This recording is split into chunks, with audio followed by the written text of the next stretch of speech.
You are now tuned in to the Property Management Show with your host, Alex Osanenko. We bring in the experts of today so you can be the master of tomorrow in all things property management.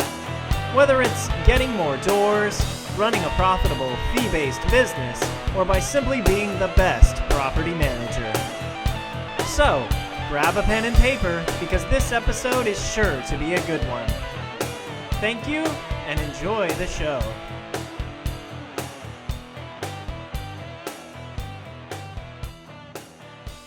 Hey guys, welcome to the next episode of the Property Management Show. Here I am your host, Alex Osanenko. I am, besides hosting this radio show, I'm also the CEO of a company called 4.5, where we help property management companies grow. Also, one of my latest projects is the PM Grow Summit, which is really a conference for the top-level property management entrepreneur. Somebody very similar in profile to my guest here today, who's Aaron Robertson. And Aaron, how are you today? Oh, fantastic. Thanks for the invite today. I really appreciate it. Hey, Aaron, it's really, really good to have you, man. You and I, Matt, let me give you a little bit of a pre-story, and then we'll dive into why Aaron is here and how we can all learn from his particular journey and his experience. But Aaron and I met in, what year was that, man? Gosh, I think it was about a year before you started 4.5, maybe 6 months prior to that. What year did you start? Yeah, so 2012. So it must have been 2011.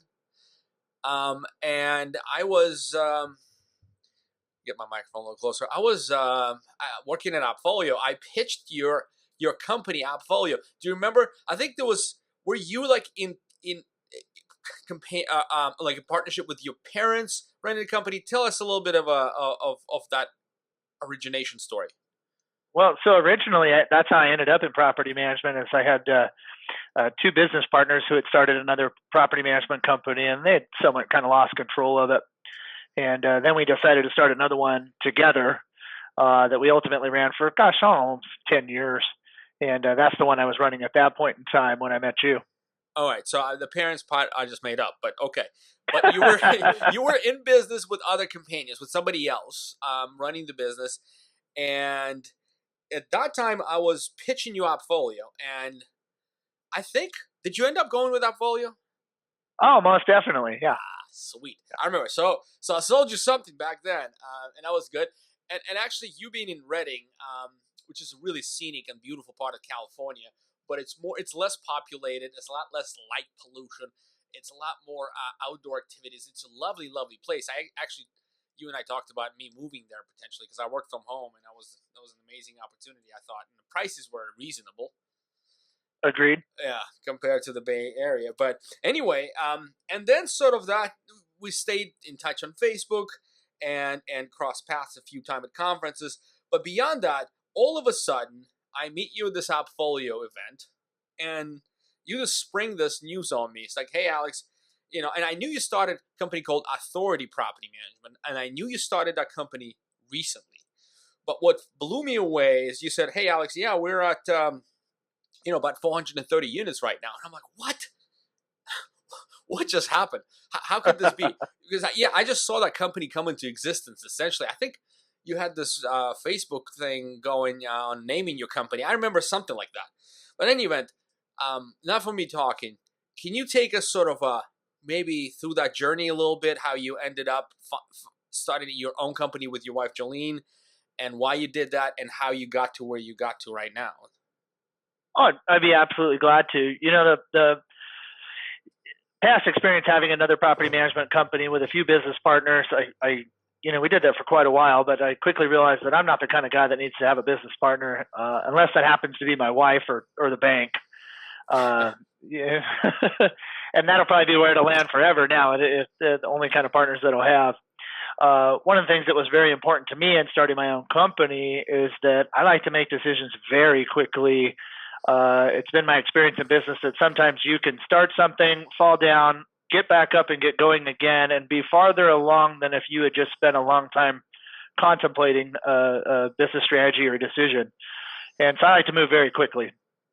Luckily enough, I have the ultimate support of my wife, And, I can bounce an idea off her, and we can make a decision on maybe a bigger project or, an advertising campaign or something we want to do in a little under 2 or 3 minutes. And that's a lot of the reason why we started this new company, is because, having business partners in the past, so many things we kind of had to hold court, or, you argue Death about a by decision. committee. Yeah, exactly. And sometimes I felt like we've waited so long, the thing we were talking about doing, it's not even the same thing anymore. We can't even do it the way we were going to do it. So we decided a couple of years back to just start our own company. It's gone very well for us, and we're going very quickly, and just really enjoying our time doing it. Well, so let's throw modesty aside. I mean, we're on a podcast here. It's just you and I and another 1,000 people. So it's all good. It's all good. Admitted. Aaron, where are you at in terms of your unit count? Currently running about 435. 435 in just over 30 months. Yes, sir. All right, so let's unpack this.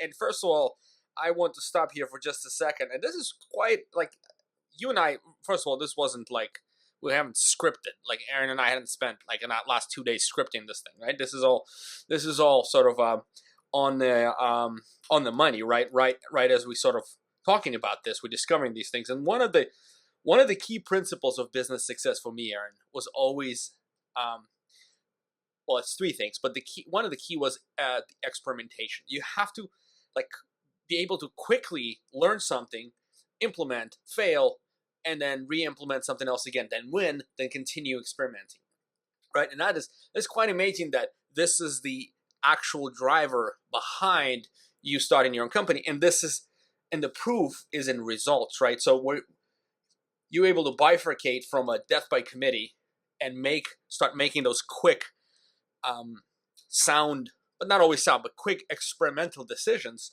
All of a sudden now your growth just absolutely staggering over the last 30 months. Again, 435 units. But so what were some of the key decisions or those key experiments you ran, you feel like, way early to get you the foundation right, to get your foundation set? Well, a lot of the things, I think we were first able to put a lot of the technology and systems into place that are required to do what we do and do it well, and automate several things that we do in our business. That's probably one of the biggest key factors. A lot of those things cost money, just like AppFolio users know. That's an expensive tool. And I don't mean expensive like across all the property management software, but I mean, you have to spend some money. It's not the same thing as running your company through QuickBooks, right? Spending $700 a year. And that's where like the death by committee would come in. We wouldn't get an opportunity to argue over a piece of software, is where we can legitimately run a test on it, spend a couple $100. We refer to that as investment money. Spend a few $100s on something, test it out, decide it's trash and we hate it, and test out another something else for a few $100, and keep moving down that line until we find exactly what we're looking for. And that's probably one of the ways that we were able to grow so quickly, is we just ran through several tests on different things, showing software, automation software, CRM software, and if we didn't like it in 30 days, just call it a loss, can it, get another one and try it again, until we found the systems that we really enjoyed working with, the ones that we really like and found the most value in. And every property management business, I'm sure, is different. I'm sure AppFolio is not the right answer for everyone. I'm sure, particular CRM software isn't the right one for everybody. And so you got to really find out what works for your customers. Gotcha. If we, look a little deeper into some of these experiments, they're more of a big ticket item. Maybe there's some aha moments or something like that, something that you couldn't use in your previous company that really helped put this Authority Property Management, the new company, on the map. Anything you recall specifically that helped out? Well, I tell you one thing, it's not necessarily a piece of software, or say a technology piece, but one of the things that we do, and I think we're the only one in our marketplace currently doing, is we expend the money to do walkthrough videos on all of our properties. So effectively, a prospective tenant can watch your walkthrough video, look at all your color edited photos. We write all of our descriptions to be just absolutely beautiful, like a real estate company would that's putting them up for sale. I think that really costs a lot of money to do those things, and we don't charge our property owners for it. We absorb it through our pricing. But that really gives us a great edge, not only for the property owner themselves, but for the prospective tenant looking. And it comes with cost. And say, for instance, we never presented that at my last company, but I know if we had talked about that, they would have said, no, it's going to take $1 out of our pocket and it's not worth the return, is where it's proved to be absolutely colossal for us. Nice. I like that you track that.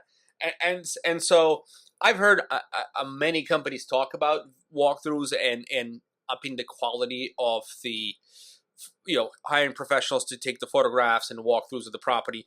But I have very small percentage of property managers out there actually implemented it. And so you have. Oh, absolutely. Yeah. And some things you don't always have to hire out. I have an amazing member of my staff who's able to take all those photographs for us. He's able to completely edit them, so he's on staff. So I'm not paying a third party for that. But I mean, we have bought, a couple $1,000s worth of drones. We have several $1,000s worth of camera equipment. So, he's not out there with his flip phone trying to see if he can, make magic out of something that doesn't exist. He's got some pretty amazing gear to deal with when he's out at the properties, and yet again, just investing in equipment, making his job easier, and then providing better quality for the prospective tenants too. We've all been in that spot where we've looked at a listing somewhere and seen a piece of property, and the photos either don't do it justice, so maybe you don't go look at it. They're not a good representation of it. Or maybe the photos are so doctored that you get there and you're like, holy moly, this isn't reality, and you want to move down the road. So that camera equipment that we provide and his talent also lets us provide and paint a true picture of the listings, so people don't feel like they've been misled when they arrive at a piece of property. That's awesome. So that's a definitive competitive advantage, and that's a customer facing as well. So that helped your growth. What else? Is there another big ticket item before we move on to the next subject? Well, let's see. As you know, we use Absolutely. Carried that into the new company. They're an amazing tool. They have a lot of great things that can really save us a ton of time. So we love that. I'm sure other property management software has similar features, but we're most comfortable with them, and they've proven to provide really great results. And we pay for a lot of their add-on things that they have and utilize those too. Some of the premium listings we use, some of the application features, online leases, and those sort of things that we pay a little extra to use. And their credit and background checks too that we use. I even still see it today when I'll get an application from a competitor where I can see that they use Appfolio, but they'll type the complete application into a third-party credit provider. I can't imagine how much labor that takes, but I'm sure it's significant because they don't want to pay for the transition or what Appfolio is charging, and so we use that too. So let's unpack this for a second, Aaron, because this is really cool. Me being from software sales background, that is very interesting. So Appfolio has a sort of like a pretty good firm, foundational accounting piece, the trust accounting piece. And then beyond that, it has all these different add-ons that I hear a lot of people are using some of them or not using, or using none of them, or using one of them. I hear few people actually implement their systems and processes in the way that it maps to the software, and that really creates the automation time savings for you. I would completely agree. I think some of Appfolio's features too are just a little on the general side. Like, let me give you an example. One of them is there's an activity process built into each tenant and each property or unit, and I think probably most people don't use it because it looks pretty generic. Mm-hmm. But we figured out a few ways to add some parts to that, and along with some of our other systems, like we use G Suite, built our entire business on G Suite, which seems to work really super well for what we do. And those are somewhat integrated through that in our calendar system. So overlapping or mapping those two systems to get the most functionality out of it, we've seen that to be just pretty amazing. Got it. So G Suite, let's just translate for our listeners, is Google Suite, right? Yes, sir. Okay. And so you use Gmail, you use Google Calendar, you use Drive, those things, right? Absolutely. Isn't that amazing? I mean, that's one simple shit. And I see very few property management companies use it. And in fact, I think that might be one of the hidden secrets of your success and my success, to be honest with you. They've been great. I mean, it's the efficiency, the collaboration is just unreal. I mean, right? Well, yeah, we use a lot of parts to it. I mean, like Google Hangouts, so we can instant message, which we love because we're also built. All of our cell phones here at the office are built on Android. So if you're out in the field, all those messages still make it to you. So no matter where we are, we can connect with our staff. Like a great example of that would be at my last company. We had a different system for everything. We had a different email, didn't connect with any sort of messaging, didn't connect with any sort of searching. So every time you thought to yourself, "Well, our software really should do this," you go, "Well, but it doesn't." And it's one of the reasons that we really enjoy G Suite is because, if you send somebody an instant message through G Suite and you're in your email and you search for something, it'll bring up both of those, so you have access to that entire conversation, which is super helpful. I mean, all the access to the information that we need at our fingertips versus running all around. And if you're on your cell phone, I mean, you can look at that same information and it's right there for you too. Yeah, big time saver, big efficiency gain for us as well. So Google Suite, as well as AppFolio, and I think that to put this all together, the advice here, guys, is experiment with what you already have, right? You have this AppFolio rent manager, right? People say rent manager is highly complex. Well, that's true. And it probably won't work if you don't use it, right, all the way. And same thing with property, where a lot of these, you see a lot of very talented property management companies who are growing fast and doing great things. You see them use all these different software. It's not like if you use AppFolio, you win forever. That's not true. It's how you use it. I agree. It's how you use it. I completely agree. It's your willingness to experiment and look at all these different features and willingness to adapt your processes. And guys, this is key right here, I think. And Aaron is like a natural at this. Adapt your processes to see what sort of efficiencies you can gain from this piece of software. Yeah, it's vanilla. Yeah, it's generic. But look, you're able to make it work for your company. Right? Well, and I think the other thing that I would add to that just quickly is don't be afraid to reevaluate your systems. I've been part of a lot of companies, not just my last property management company, but previous to that, I was in the restaurant business for a long time. And it's pretty easy to get into a business or have a job task to do and say, why do you do that way? Well, that's the way we've always done it. The world's a pretty changing place. I mean, when I first got into property management, it's been almost 14 years ago now, people didn't search on their phones. They're knocking on your door. They want a paper list. And my company, we don't even have paper lists out front when we're closed because nobody shows up. We can see that through the camera out front, that nobody comes to get them. So if we were the guy that still had only a paper list out front and no website, obviously we'd have a lot of difficulty renting our properties. So one of the things we typically do is about every 2 weeks in our meeting that we have with our staff, we ask them, do you have the tools you need to do your job? And they'll share with us, no, every time we try to do this way, it sucks, or people have feedback that's not right for us, or it doesn't seem like it's going smoothly. And one of the things, like what our motto here at our company is, we make rental simple, because that fits the property owner and fits the tenant. So we're constantly reevaluating our systems. Is this the best email program? Is this the best messaging program? Do we have the best technology? Do we still think AppFolio is the right solution for us? And it very well may be for a short time, and then in a 6 months or a year, that system might need to change with our business or our company or our property owner's needs or our tenants' needs for that matter. So get the word. We do it this way because we've always done it this way, out of your vocabulary, out of your company culture, and instead bringing in a healthy dose of, hey, what else is out there? Let's experiment. Now, I have to just warn both myself and you and everybody else, there's a squirrel mentality too, right? You can't get really carried away with that because there's so much tech out there. There's new vendors popping up. This industry is really sort of progressing, and I love to see it bloom out to become something a lot more than it was 5 years ago. Sure. Dusty back rooms, not respected profession. Nobody even knew what the heck is going on. Now, all these new technology vendors attract us. It's very easy to become a squirrel. So how do you balance that, Aaron? Actually, that's a question to you. How do you balance experimentation without being a squirrel? Well, a couple of things. I like to see that a company's been around a little bit before we start testing out what they're up to. It's one of the first questions I ask when I'm sent a sales pitch email. We have the newest lockbox technology. Great. Please tell me how long you've been in business. If it's under a year, I'm probably not going to spend any time on it. Which probably sucks if you're a new guy, and I was just recently, as you said 30 months ago, a new guy. But at the same time, I know those companies have a lot of bugs to work out. They're still working through their processes, and that just takes some time. We like to use software technology systems that are maybe a few years old, 3 or 4 years old. So they've been through their bumps and bruises.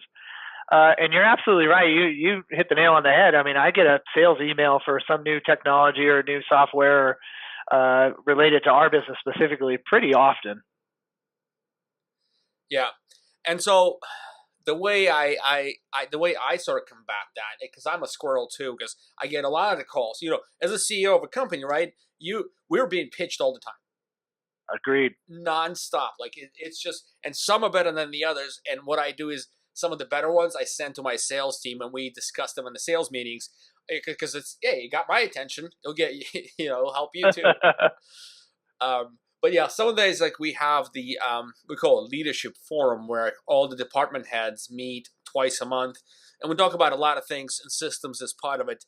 And a lot of times, I make myself wait to present something new to the leadership team, and also I make I kind of mature my presentation and thinking. And if I am actually ready and pitching there, I better know what I'm talking about, because I get questions and what the time savings are, and so this keeps me a little bit honest. Because if it's just me sitting at the head of the ship and doing whatever I want, so that's helping me out. How do you protect yourself from being a squirrel? Well, I think I have to do a little bit of what you do, and I run into the same thing. When you launch something and everybody's like, "Well, how are we going to do this?" and you're like, "I didn't think about it." You do end up looking a little on the silly side. Yeah. A couple things. When we're checking out, maybe say like a new piece of technology, one thing I like to do is I like to run through it myself completely.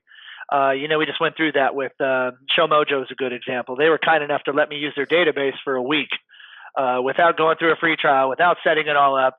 And a lot of that has to do with is after you've checked out a few things and you've put your company through a few systems, a lot of times I don't want the full sales pitch. I'm in sales all day. I know a lot of the closing statements that everybody uses on me. And those, tutorials or demo webinars back and forth, it's really a big sales pitch, and it's pretty aware. So I always like to see if they'll just let me look at their technology on my own for 20 or 30 minutes so I can run through it, answer my own questions. That proves to be very valuable because, as I mentioned, I jumping on a webinar for 30 minutes and learning about your lockbox, but hearing 29 closing statements. Are you the decision maker? Are you the only one I'm going to need to talk to? I know how to do all those, so those just drive me nuts. And then you end up with not a lot of answers. So that's one of the ways I would say I really protect myself is by taking a few minutes to say, hey, can I just try your software out for 30 minutes or your technology out for 30 minutes on my own? And honestly, if they're willing to just let me at it for 30 minutes, that gives me a big vote of confidence that it's probably going to be a really decent product. So here's a tip for technologists out there, because I'm sure some aspiring entrepreneurs in the software space are listening to these podcasts to educate themselves on the industry. So to you out there, here's the tip. If you want to get a good sized company and the CEO interested, give them a chance to try your software, record some videos potentially on the specific product answers, right? But don't make us sit through a 45-minute webinar. It'll never happen. I won't do it. Aaron won't do it. So let us dig in. Like, hey guys, I have this new piece of software. Here's a login and password to try. Here's some Q&A videos for when you have a chance. This will solve 4 things for you. Give it a shot. Let me know what you think. That's the pitch I'd take. Well, actually, and I think that's a great tip, and here's why. Because sometimes I'll put my salespeople on those calls, and I'll say, write down every closing statement you hear. So I'm using it as much of a training exercise as I am as an opportunity to learn about the software, which is sort of backwards, but yeah. All right, cool. So we've talked about a little bit on the technology side. Let's shift to the marketing side. What have you done to become visible for your clients, for your prospective clients? Back when you just started, you opened the door, Authority Property Management, come and work with us. But so how did they find you? Well, a few things I would share with you. One of the quickest things we recognized was to get ourselves into the local marketplace here, aside of the internet side of things, but get ourselves out to the chamber greeters, get to the Board of Realtors meetings, get in front of a lot of the folks who deal with investment properties every day, which is mostly the real estate brokers and lenders. So we spent a significant amount of time jumping in there. I'm a big fan of wearing a logo shirt for my company all the time so people knew who I am and what I do, even if I didn't get a chance to speak to them. My entire staff wears logo shirts anytime they're out in the marketplace. My showing agents wear them. So constantly getting our logos out in front of them. Aside of that, though, I mean, you can only go so far. So you have to move to the technology side. So at my last company, I handled all of the marketing, or probably the largest proportion of it. And so the Facebook side I have, and I can do that. That's very easy. I think that's crucially important. It's been said in a couple articles that I've read. I think I've heard it on a podcast that you've talked about. Your average person spends between 30 and 50 minutes on Facebook every single day. So I think it's huge to be in front of them there. And then really click-view, pay-per-click advertising. You can't avoid that. That's how you get your rankings for a brand new company and get yourself in front of the folks that have been around a long time doing it. You just got to get in front of those folks, and that's the way it is. So pay-per-click advertising was absolutely huge for us. We donated a significant, I'd say, when we started, we didn't have a sales startup cost, significant startup cost to that. Got it. So pay-per-click, and one other thing, if I look at your city and look at property management, you seem to be the most trustworthy company to work with. You're talking about our reviews. A little bit, yeah. I mean, 37 reviews on Yelp, 5 stars. Am I right? Is that crazy? How'd you get that? Well, the most important thing is I think I've trained my entire staff, and I believe this wholeheartedly, that we need to put our people first and our profit second. We do a lot of things to smooth over any mistakes we've made, so people have an opportunity to feel welcome, special, and appreciated each time they do business with us. I see a lot of my competitors really seem to have a down look on the tenants. I think that's probably an absolutely humongous death spiral when you have that attitude. I actually have several tenants that I manage their rental property and they rent from us. And I have some tenants that are just absolutely amazing. So no one in my office ever looks down upon a tenant. If they are, and I catch it, they get scolded pretty heavy because they're people and they're due respect. It doesn't mean they can always have what they want, but we can always tell them nicely. And so we work very hard at that and really just treating people like people and not like a rent check. People first, process second. Man, we're picking out some nuggets here, man. Can you tell me more about that? Is there more? So, like if we turn this and talk more about the purpose and sort of the purpose, maybe the mission statement, the vision, this people first, process second concept play into your vision? Well, and a couple things. Let me clarify. I think you might have heard it just a little off. It's profit second. So people first, profit second. I actually love that even more, but process second also works quite well. I like it, and then we might have to add that as one right underneath it, a subcategory. And the reason we say that, yes, it does play into our mission statement.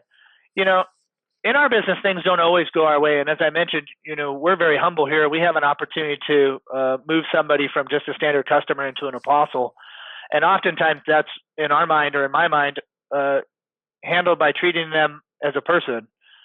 Many companies I deal with this in town, many other property managers in my own town that I've spoken to, everything is about how to get $1 out of somebody, an ancillary fee, you're late, a big, huge late fee, you're having the biggest late fees in the industry, and all of these different things. And we sort of don't go about it that way. We're not trying to see how we can squeeze every drop out of a turnip, so to speak. We're looking to do really good business with really good people and make a decent living at it. That really seems to have spurred our growth super fast. So we're very excited, very happy with that. But I'm not looking to get $1 out of everybody I can. I mean, we waive a lot of late fees here when people come in and they're, I'm so sorry, I forgot. It's not that big a deal. We'll waive that late fee. Because they are people and they did forget. Now, if you forget every month, well, probably not going to waive them forever. But but we like to treat people like people, and sometimes people make mistakes, and you got to help them out. So I think that's an emotional intelligence, and that's an emotional intelligence as a company, because the little wave fees. I mean, I feel like shit when I forget to pay my credit card bill. And I have the money. It's not like I don't have the money, man. And like, I just, oh my God, it's late. Like, they just put a $38 charge on it. I'm like, damn, I have to call them and beg them. And then at the end of the day, they may or may not, depending who I get on the phone. That's just demeaning, man. Well, and here, though, it's a local business. I mean, I'm going to see you probably at the In-N-Out on Friday getting a cheeseburger. So if we hammer them really hard in our lobby, make them feel absolutely like a horrible person, then I see them on Friday. How they're going to feel when I bump into them in town? I mean, they're going to feel it again. Which we think to ourselves, well, when their buddy needs to rent, they'll say, well, my landlord's not very polite. Stay away from them. Yeah. Clearly. Go rent somewhere else. I think you understand it, and I think you're surfacing this. I think your strategic advantages is treating tenants like people, and in fact, investing in their well-being and their experience. I think this is, and I've been talking about this on the podcast, and I've been sort of begging people to look at your tenants as a valuable constituents, as key constituents to keep happy, and a lot of good things will happen to you. A lot of top companies out there that I speak with have that mindset. And then so coming in here with, people first, profit second, that's the end of the day, your community business. Yeah, you got to see them in and out. Even if you're in Atlanta, okay, let's call it you in Atlanta, you're still servicing a certain community. You meet those people at church and in and out, at Chamber of Commerce.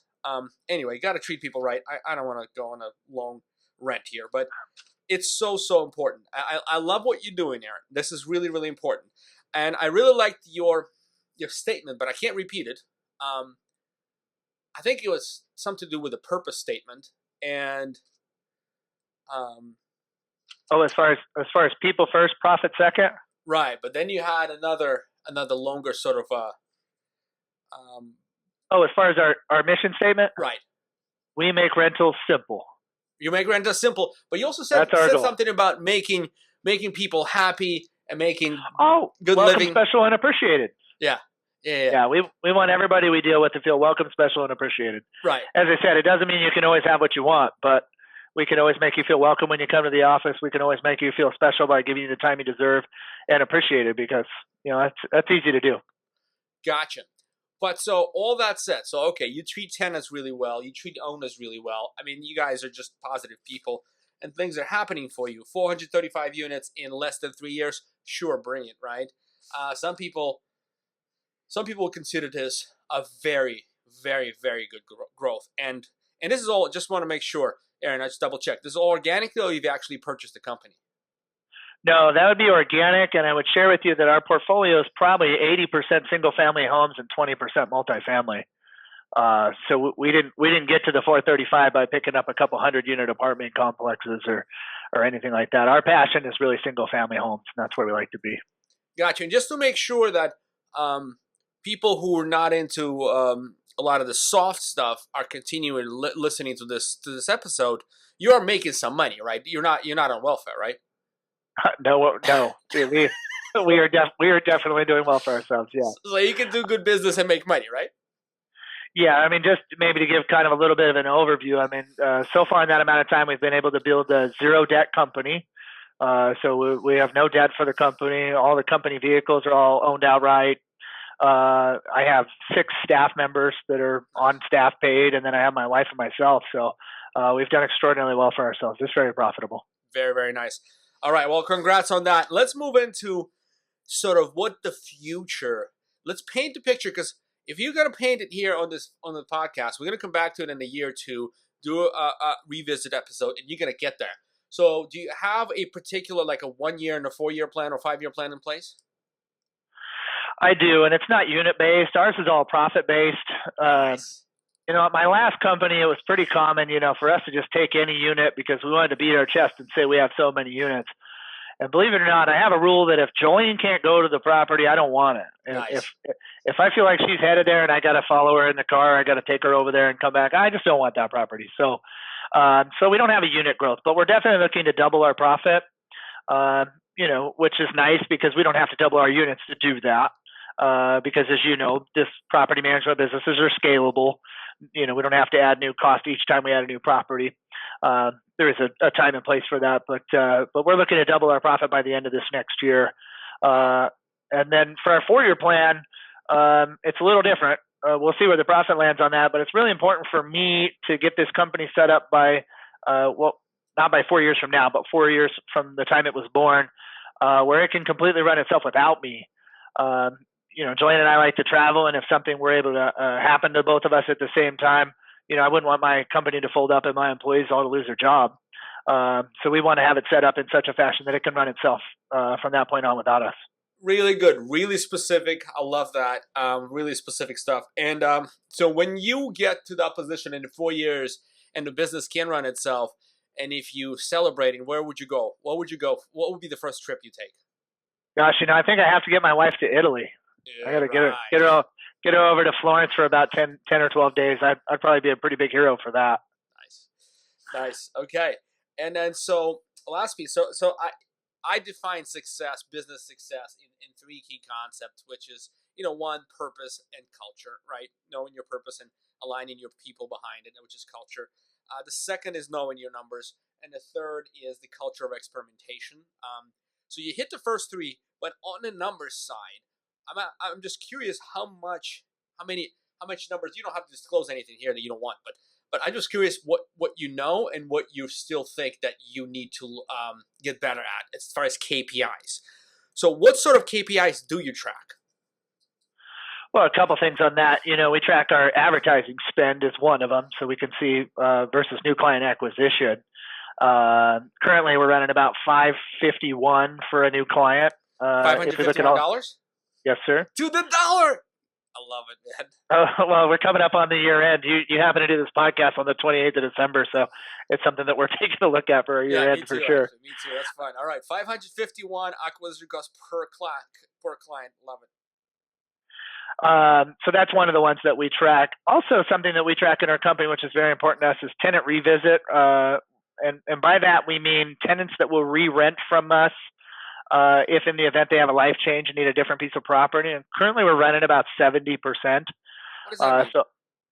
So let's say, for instance, a tenant's having a child and they need to get a bigger place. It's a 70% likelihood that they will rent from us only, where they will wait for the right unit to come available and then they'll rent from us because they've been so happy with their service. And one of the things we really love about that is, normally to get a unit rented, we spend about $385 to get a unit rented by the time we show it, have somebody visit the property, photography work, videography work, all the advertising campaigns that go in. But if you already rent from me, it's about $22. So it's pure profit if you need another rental and you'll pick one up from me. It's very lucrative for us. So we track that quite a bit. That's very, very cool. So these numbers like that, like you would never, if you just looking at the bottom line and trying to maximize, as you call, your profit by, shutting down all the ideas and such, there's no way you'll be able to see that kind of stuff. I mean, boy, so you save a good $360 in turnover costs. Well, yes, which is pure profit to us because that money's spent out of the money we already earned, so it's pure profit for us.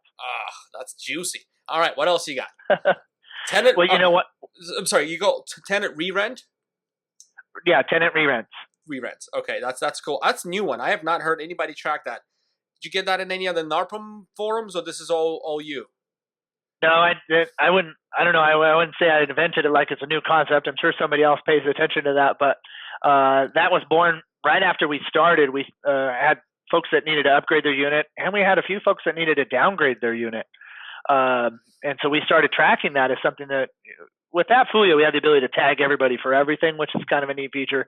So we track all sorts of things for entertainment, like whether or not a property owner is going to sell in the future. So we can look at our portfolio as far as how many people might leave. I've heard you say it a lot of times on your podcast that property management is a big leaky bucket. That's how we attempt to measure the hole. How big is our hole? If your portfolio is 50%, the property owners may sell in the future and the market turns good, you're headed for a pretty big slump as far as losing clients. So we track that. But the re-rents we started tracking because we knew that they are basically pure profit. Sometimes you don't even have to run their credit again. They're usually pretty easy to approve. Their rental references take almost no energy to check because we can just look it up. We don't have to call or fax anybody. So those prove to be very helpful for us. Have you actually packaged this and try to market this concept to your owners? Not yet. I probably should, though, based on your idea there. 70% of tenants will re-rent from us just because they love or the experience. I think I have to go change my management services page. Yeah, a little bit. Yeah, just a small experiment. All right. Any other KPIs that are like of significance? that help you run your company? In our company, something else that we track quite a bit is lease-up fees. We have a two-tiered fee system where we have a base management fee, depending on how close you are to the office. As you mentioned earlier, Reading's kind of a vast place, and so we do take properties that are upwards of 30 miles from our office, so we have a little different fees for those folks. But the lease renewal fees is something that we definitely track. That makes a huge difference on our profit based on how many tenant turnovers we do and how often the properties are empty. So we track that quite a bit. Got it. And what about annual contract value or lifetime customer value, or annual customer value, lifetime customer value? Do you track any of those? Since we've been so new, we haven't. Other than the fact is that we in a previous podcast you had mentioned that the industry standard was about 4,000 over its lifetime, and I think so it's we annual. Yeah. Okay. So. Oh no, 4,000. Okay. We were thinking it was 4,000 pure profit, so not the total cost of income, but 4,000 pure profit over the lifetime of a property. And I think it was that you said your average person was staying about 3.5 years. Now that was a couple years back, but that definitely stuck with me. So on our lead sheet, when we write down a lead, what it's worth, we write down $4,000 for each single family house they have. Nice. Okay. Good. Yeah. So that's how you sort of visualize the value. It's not $95 a month. It's $4,000. Well, yeah, and it's funny. Here's kind of a funny story. Is we got an audit from the Bureau of Real Estate. I think probably due to our marketing, because he said I looked on Google at all of the folks that are in the marketplace, and we picked you. I guess that seemed flattering at one time, but not on another side of it. But when he came in, he said, "Do you know how many rents you're taking in across the whole company?" And I said, "No." And he said, "Why not?" And he looked frustrated. And I said, "Well, because not all those dollars are mine and not all of them are profit. So that's not the dollars that I'm watching. I like to see the ones that actually come to me." And so we track it more on the profit side versus, say, gross rents. I have seen other property managers do gross rents, but you don't always get a pull a management fee on every rent you take, especially if you're putting people first and profit second. We do a lot of fun things like get your first month free when you sign up in a particular time period. And so we're actually managing that property, actually taking in rent, but no profit or possible gain. So, gotcha. So one thing I'd love for you to play with and see, maybe come back on a repeat episode when we track your 1,000 units in a couple years. Even though I know profit is the answer, but hey, man, if you do it profitably, why not to expose your unit count to triple digits? I'm not opposed to it. Yeah. 1,000 of the right units. Yeah, I'm not opposed to that. Absolutely. All right. So annual contract value, or annual customer value. I'd love, you can put that against your acquisition cost, and I actually would love to see, and that's in terms of revenue, not profit, right? You track that in terms of revenue. Sure. Profitability is the action of the owner and his systems and operations. Revenue is the action, is what customer pays. So, of course, take your average monthly fee times 12. Right? That's what your annual customer value is. And then I'd love to see what your ACV, annual customer value, against your customer acquisition cost, and how quickly you pay off your acquisition cost. I have to do some figuring on that. I think you actually have a calculator somewhere for that I've seen before. Yeah, I do on our website. But yeah, so take a look at that. And then lifetime customer value would be cool, even though I know you're fresh out of the gate. But dude, you can take your tenant re-rent and sort of project out how long your average owner is going to stay with you, and figure out that your lifetime value is probably pretty huge. I would agree with that. Yeah. Anyway, sounds good, Aaron. I really thank you very much for your time today. You spent 45 minutes with me. I think we've all learned quite a bit. So thank you kindly for your time. I wish you all the best, and thank you guys for listening. Hey, thanks for having me today. I really appreciate it. Thanks for the tip on the calculator. Now I'm going to be up late tonight and go work all that out tonight. Love it. All right. Take care, man. All right. Thank you. Have a great day.